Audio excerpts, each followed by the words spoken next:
In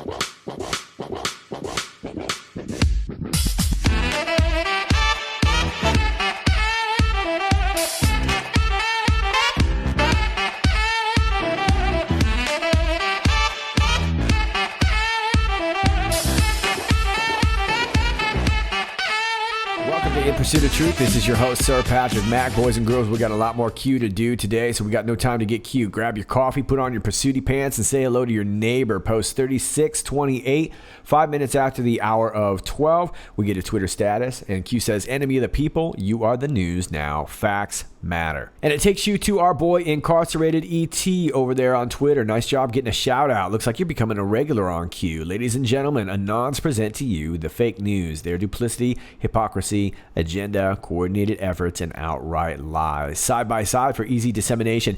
Yes, indeed. If you want to get some good graphics, come on over here because he spent a lot of time putting in some really good graphics here.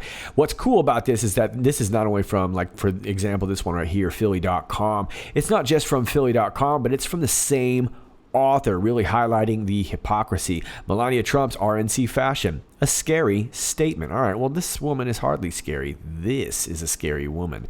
DNC fashion. Hillary Clinton looked presidential in an all-white pantsuit. Yeah, she's always got a pantsuit. She's got a pantsuit in every color. Anyway, you see what's up here. And we're not going to go through all of these here, but I do suggest going over here and grabbing some of these.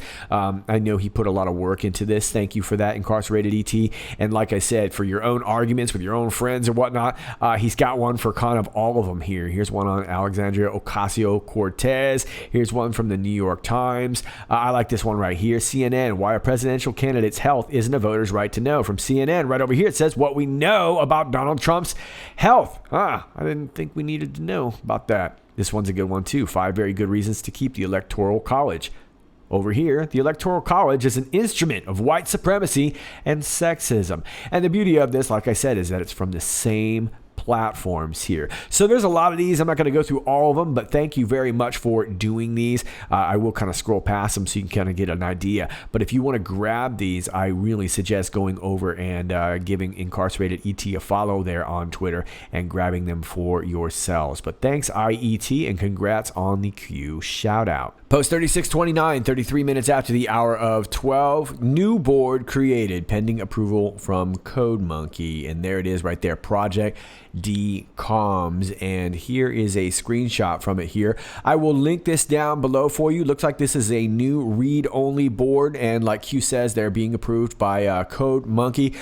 We said yesterday that there was going to be this salt rotation, which means that Q was going to lose their trip code and was going to need to come back on and verify themselves. So I think some of the next few posts are a little bit of doing that, and of course more of the similar posts. Q is also interacting with some of the Anons and whatnot. But this looks to be a read-only board. Once again, I will link it down below in the video description. You will probably need another browser like Tor or something like that to view it, but there you go. Post 3630, 35 minutes after the hour of 12. We get this young lady right here, and she's got a sign in front of her face so you can't see her face. Restart loves Q. Thanks, Q. Restart will make Iran great again. Hashtag QAnon. Restart opposition. MAGA. MEGA. I wonder what MEGA means. Make Indiana great again. Make Idaho great again. No, I'm just kidding. It's make Iran great again. Together we are strong. And like I said, Q was going to do some Anon interaction. That's part of this. And in a way, it kind of is some Q proofs, because if you search these pics, you'll find that they are original pics. So they probably will contribute somewhat to a Q proof at some point. I also want to point out that this woman has really nice handwriting. Yeah. I can't do that. I'm left-handed. Anyway, Q says, we stand united. Where we go one, we go all. And then this right here is probably, I'm assuming, again, this is probably part of a photo set. So there's probably a reason Q included this here. National security. I'm assuming that's picture upload 1, version 1, or whatever that V might be. But something like that. But it's probably part of a photo set. We're going to see that in the next picture here. 36:31, 37 minutes after the hour of 12. And now it looks like we are in South South Korea right there. Image 1239. We stand united. Where we go one, we go all. National security. And then again, we have this picture upload to V1. So maybe it's volume 1, picture 2. Maybe that's what we're talking about here. But either way, we are in South Korea. So there you go, and a big welcome to our Korean viewers out there. 환영합니다 to you, and salam to our friends out there in Iran. It's really cool to see this movement spreading. A few months ago, we saw a whole bunch of new viewers from Japan, and these guys have brought such an incredible spirit. They've really been helpful too as far as translating articles and videos and things like that. Thanks to all of you. This truly is a global movement, and it's exciting to see. And I just want to give you a pro tip about South Korea. If you like fried chicken and you're sleeping on the South Korean fried chicken game, remedy that. You'll thank me later. Trust me. Don't sleep on the South Korean fried chicken game. Let's move on to 3632, 43 minutes after the hour of 12. We get this collage right here. It's all a bunch of fake news complaining about QAnon. Let me blow it up there for you there so you can kind of see it. We won't go through it all because it's all fake news. But obviously, if this is just a LARP and it's just a conspiracy theory, then why are they spending so much time on it? I don't know.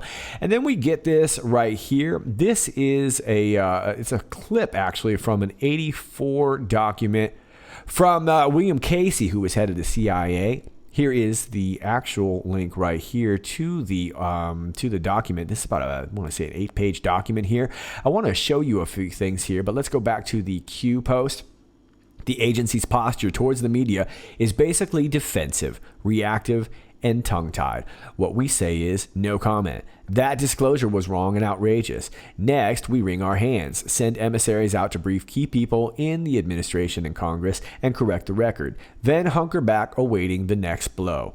Maybe it's time for an offense as well as a defense as an attempt to get things in better balance. Here are some personal thoughts as to do's and don'ts on this score. And essentially, that's what this document is. It's all about how to handle the media. Of course, they were having problems with leaks and whatnot. But this was also sort of the birth of, I shouldn't really say that it was the birth. I think this has been going on for even longer than that.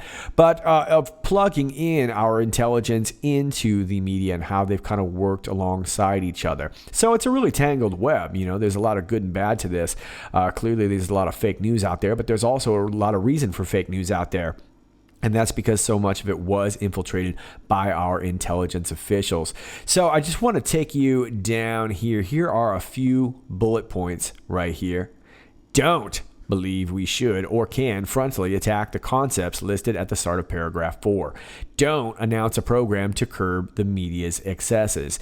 Don't expect much help from Congress in the way of legislation, an Official Secrets Act, Don't assume that World War II slogans, loose lips, sink ships will do much. They are nostalgia. Well, let's talk about some of the do's. Do think long term. Expect that self-discipline is probably all we can hope for from the media in the foreseeable future. Do remember that the problem is not ours alone. It extends to the whole community. The latter should want to help. Do let it be known that we, the nation, are getting hurt. Admit the pain. Professional stoicism isn't getting us anywhere. Do recognize the need for outside allies. A presidential statement and a commission are good ideas. So would be the formation of some successor organization to maintain a continuity of effort. Direct CIA sponsorship would be pilloried. All right, and I want to take you down to a few more down here. Do recognize that despite the media, we have a big bank of acceptance and goodwill out there in the society at large. Do remember that the organization has official contacts with influential people outside the community, people in leadership posts in this society, academia, and the media included. And remember that we undoubtedly have in the organization many who know such people unofficially and who could help to provide access if needed. Yeah, pretty telling stuff right there, isn't it? Let's move on to 3633, 50 minutes after the hour of 12. We get this beautiful picture here of the American flag and then a list of military intelligence acronyms. Now, I'm not sure of all of them, and I think that's kind of the point that Q is trying to make here is that the intelligence agencies have spread so far into all these different agencies that it's grown really, really overgrown and kind of hard to keep track of at this point. The AFIA, I would suspect, might be the Air Force Intelligence Agency. Agency. I could be wrong on some of these. AIA, American Intelligence Agency, maybe, or Air Intelligence Agency. And of course, we have the DIA, which is the Defense Intelligence Agency. Then we have the ESC, which is the escape key. That's on the top left of your keyboard. We have ITAC, which is a lot like IPOT, except they tack IPOT. No, I think it might be the Intel and Threat Analysis Center.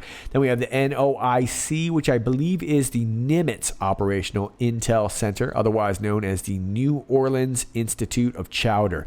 NPIC, I think that's the National Photographic Interpretation Center. I don't know. I might be wrong on that one too. And then, of course, the NSA, the National Security Agency.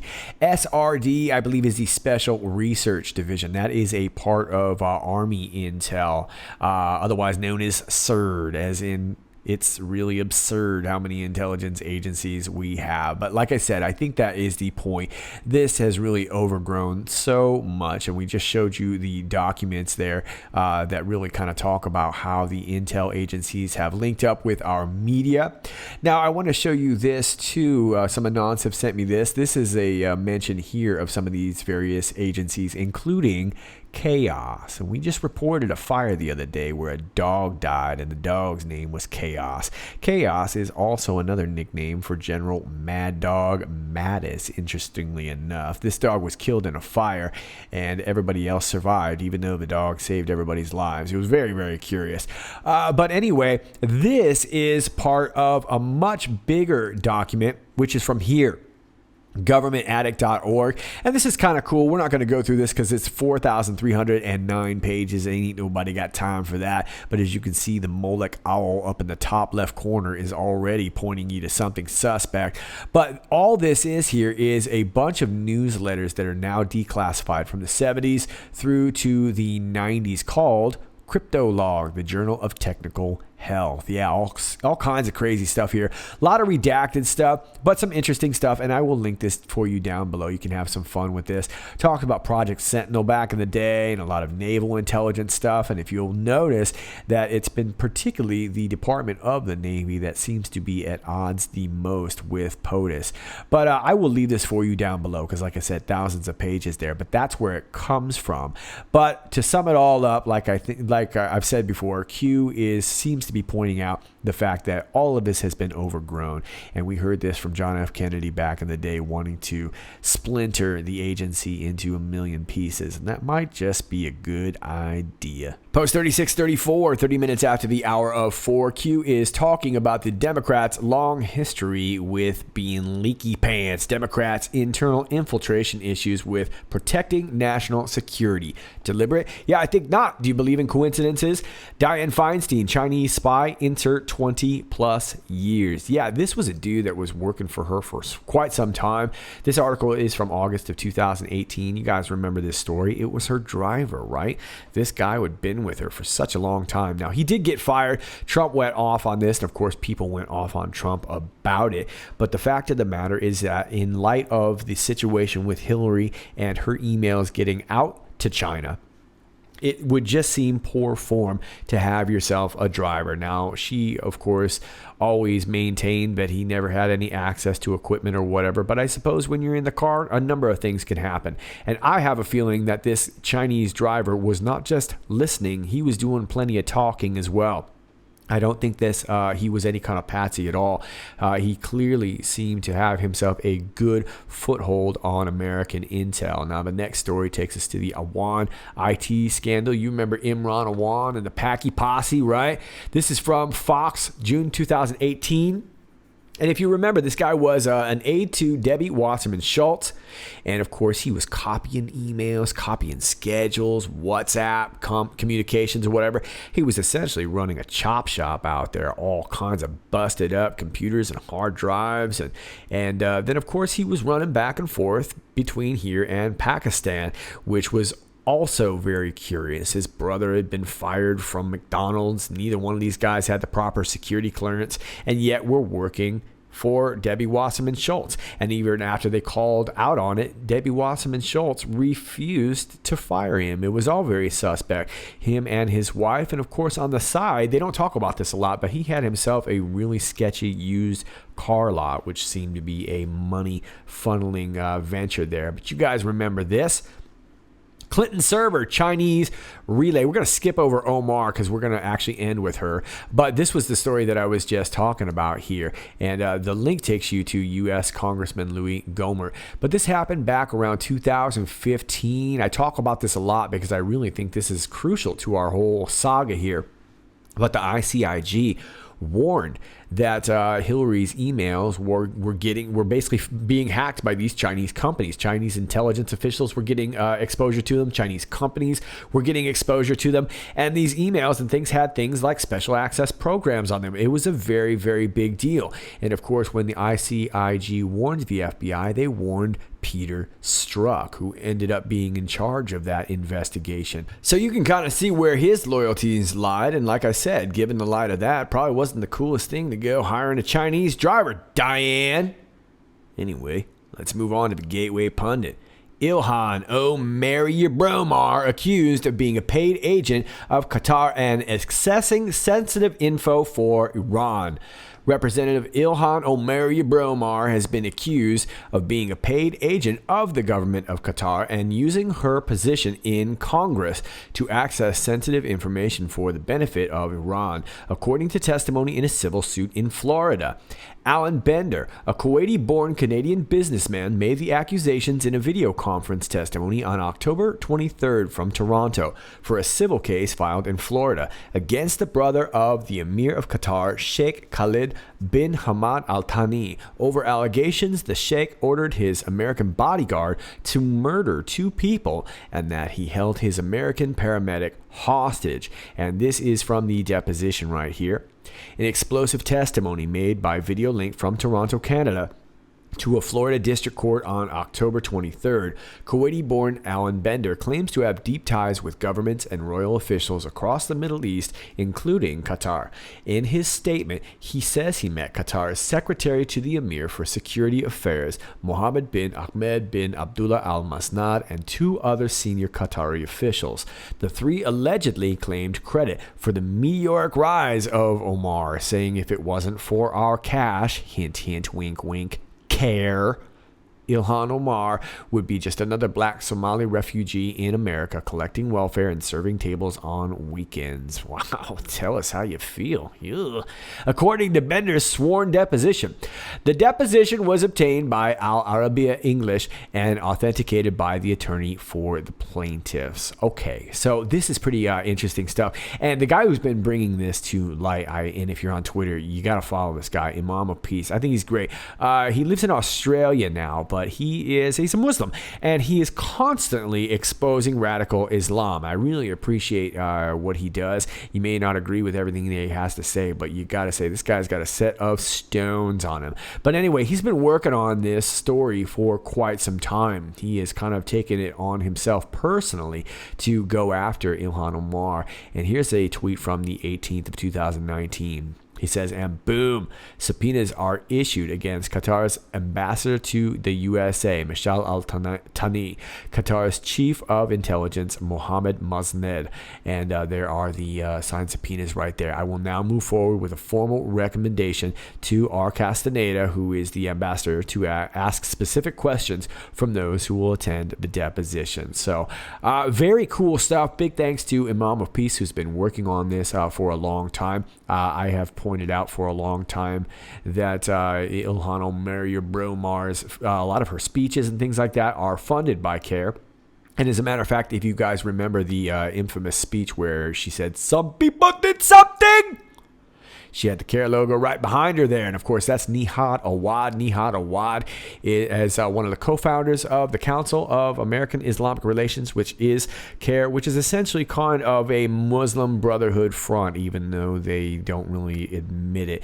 But they were listed in the Palestine Papers. You may remember I did a mention on them in my Weatherman video, if you've seen that. But either way, this girl is a clown knucklehead. Then, of course, we get to Valerie Jarrett, whose family is a long line of communist deep state knuckleheads heads. Remember, of course, her father and her uncle, they were working with Obama, Frank Marshall Davis, all of that. They've been around for a very, very long time and have a lot of direct connections with communism. And of course, Valerie Jarrett also has a ton of connections to the Muslim Brotherhood, and essentially, in my opinion, was likely the Obama's handlers themselves. Remember, she was living with them, kind of watching over them at all times. Direct relay, Iran pre-post, Iran deal, future marker. Now you'll notice that they are talking about Valerie Jarrett here, and of course John Kerry, direct relay, Iran pre-post, Iran deal, future marker. So it looks like we're going to get some information in regards to Iran. If you'll remember, John Kerry was out there doing a little diplomacy on our behalf, even though we didn't want him to. We didn't ask him to.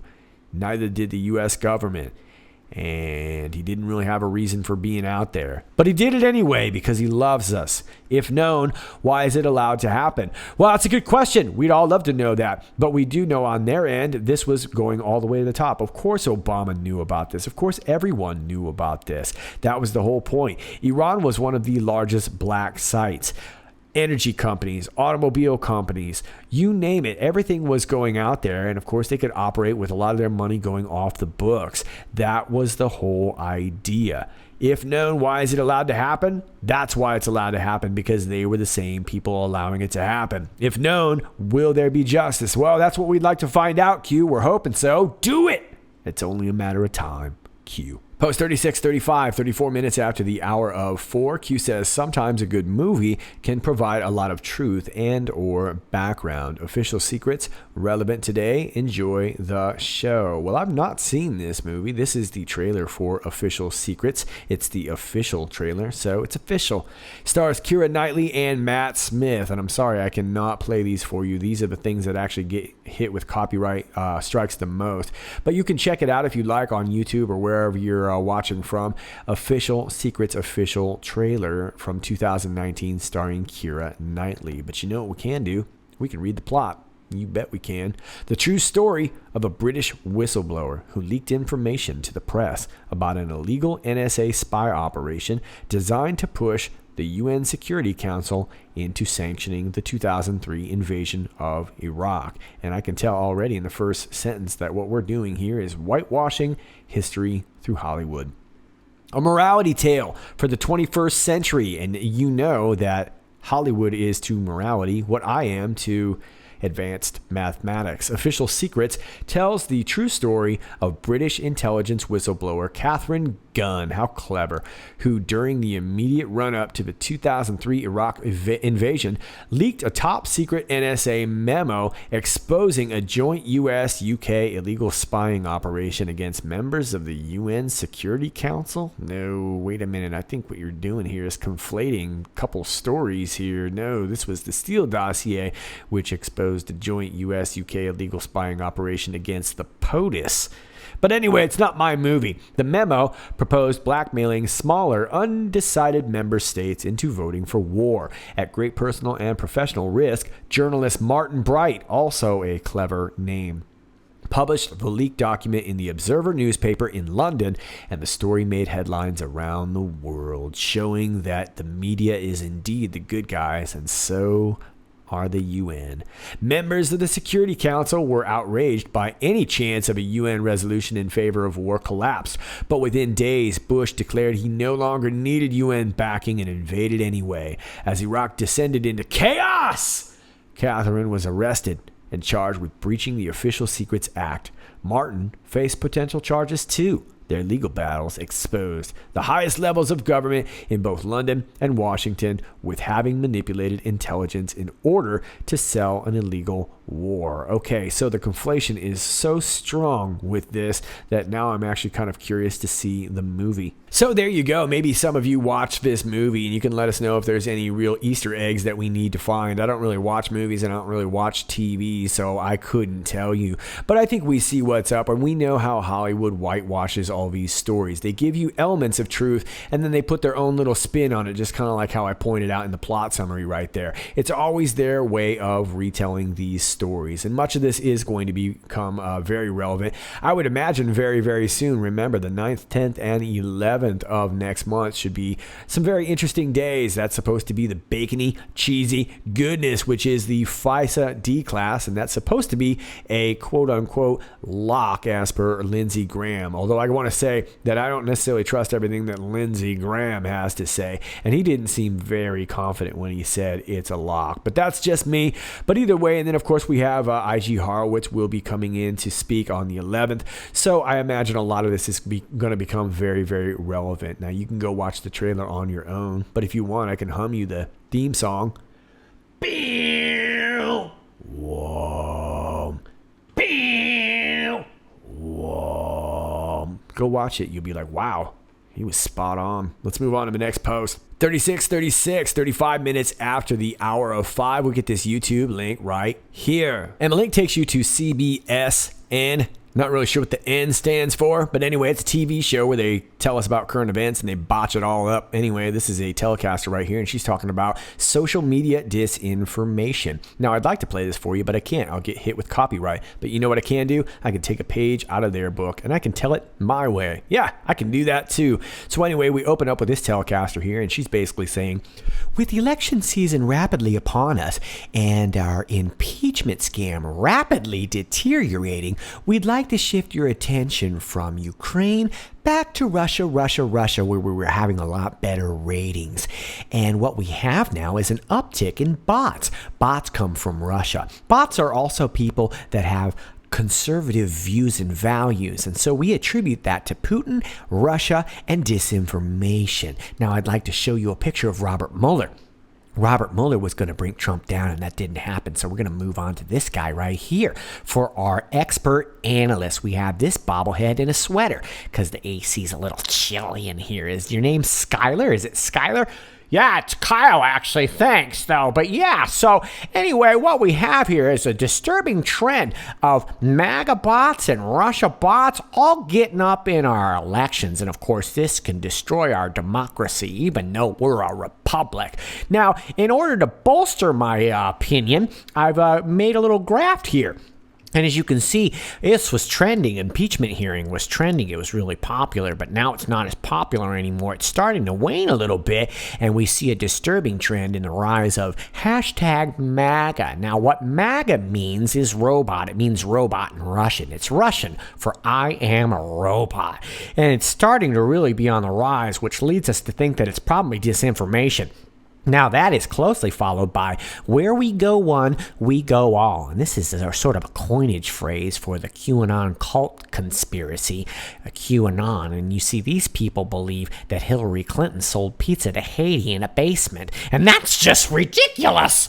And of course, that's followed by QAnon, which is a dangerous conspiracy theory. Now, I'm not much of an expert in that because I don't know a thing about it. But you know who does is that wuss, Ben Collins, over there at NBC. And he'll tell you the same talking points that have nothing to do with QAnon. So we'll leave it up to the experts. Well, gee, Skylar, Kyle, it's Kyle. Okay, gee, Skylar, it really seems disturbing. What should we do about this disturbing trend? Well, one of the things that we could do is just to give up all our information to the social media networks and let Twitter and Facebook regulate it, just the way they did with our data and information. It went so well with that, we think that it's probably best to just leave it in the hands for them to decide whether or not it's political disinformation. Ah, okay. Thanks, Skylar. Yeah, it's Kyle. So you see what's up, Russian bots? Why are the biggest media companies in the world continually attacking if we are simply a conspiracy / LARP? Yeah, look, if you have been online for long enough, you'll know that through the decades, we've had tons of conspiracy theories. Some of them true, some of them not so much, some of them somewhere in between, right? But the fact of the matter is that they've never tried to bring it down before. But for some reason, QAnon, which keeps proving itself time and time again to be fairly accurate, seems to be the target of their ire. Well, who controls the media? Well, we know it's only 6 companies: Dopey, Sneezy, Bashful, Doc, Leon, and Mark from Logistics. Who controls the 6? Well, probably just a few, right? A handful of rich knucklehead families, a la Soros, Rothschilds. You insert the name, you know, Morgan's, Schiff's, all those rich families from back in the day. It all goes to the top. And usually the people that are really controlling these are names we've probably not even really heard that much of, right? But the fact of the matter is that it's all pretty much falling under the umbrella of these 6 media companies that control all these things, giving us the illusion that we have choice. Logical thinking, Q. All right, Patriots, those are your Q posts for now. Let me leave you with this from the White House. Conan is a very good boy. Boy, I wonder where I've heard that term before. Yeah, we're talking about this hero dog that ended up cornering out Baghdadi. We were proud to honor him at the White House for his terrorist hunting skills, and they have a little montage right here. Check it out. Now he's a really good boy, smarter than Pelosi. Now he's just a good boy, scritchy, scritchy. Anyway, you see what's up. So this was very, very cool, and it was neat to see. But POTUS stayed out in the front of the house there and talked to reporters for a little bit about the dog, and I thought that was very cool. But I want to turn your attention on to what was said at the very end. The dog came in, jumped in the hood, pointing, opened the hood and knew exactly. It's incredible, the sense of smell, or whatever it may be, probably sense of smell. So they're incredible animals, and thank you all very much. Would you say he's a very good boy? Would you say he's a very good boy? All right, I know you guys caught that, and the reason I know you guys caught that is because my inbox was flooded with it this morning. You guys are so smart. I love you guys. Of course you caught it. Now listen, let's put this into a little bit of context right here. You're going to tell me that a White House reporter who's going to an event where they already know that they are meeting this quote-unquote hero dog Conan, and you finally get a chance to ask the President of the United States a question, and the best thing coming out of your mouth is, "Mr. President, are you saying he's a very good boy?" No, Mark. No, I'm saying he's a terrible boy. He peed on the carpet and ripped up the pillows, and I think he might have bit John Bolton. We decided to trot him out to the White House anyway. Of course, you moron. Of course he's a very good boy. Yeah, it's a weird question, right? Very good boy. And of course, we've seen this a ton, and I am not going to belabor this today because quite honestly, I've done plenty of it. It's you naysayers that need to catch up at this point. This is my link right down here if you're not familiar with it. Very good boy. And of course, I've been passing this thread around for quite some time. All my videos in regards to all these communications with dog tweets and the reference of very good boy. I will link this down below for you here, but I'm not going to beat it to death here because like I said, it looks like I'm getting plenty of confirmation from the top. And we also get some confirmation over here at the Oversight Committee Republicans who say no oversight needed here. Conan is a very good dog. All right, Patriots, as always, if you like this video, please click like, share, and subscribe. Thanks to all of you who do that already. If you are new to this channel, do me a favor and please check out one of my alternate links down below, and you might want to subscribe there because YouTube may not last forever. Hint, hint, wink, wink. All those alternate links are in the video description, as well as to my dog thread and those other documents that we talked about earlier in the video. It's all linked in the video description down below. And if you'd like to send me something old school, my P.O. box is there. If you have some information you want to share, my email is down there. Please do not DM me on Twitter or social media. Send me an email. I'll be happy to check it out. And if you'd like to support the channel, my Patreon is linked down below. It's all in the video description. All right, Patriots, this is Sir Patrick Mack, and until next time, stay focused.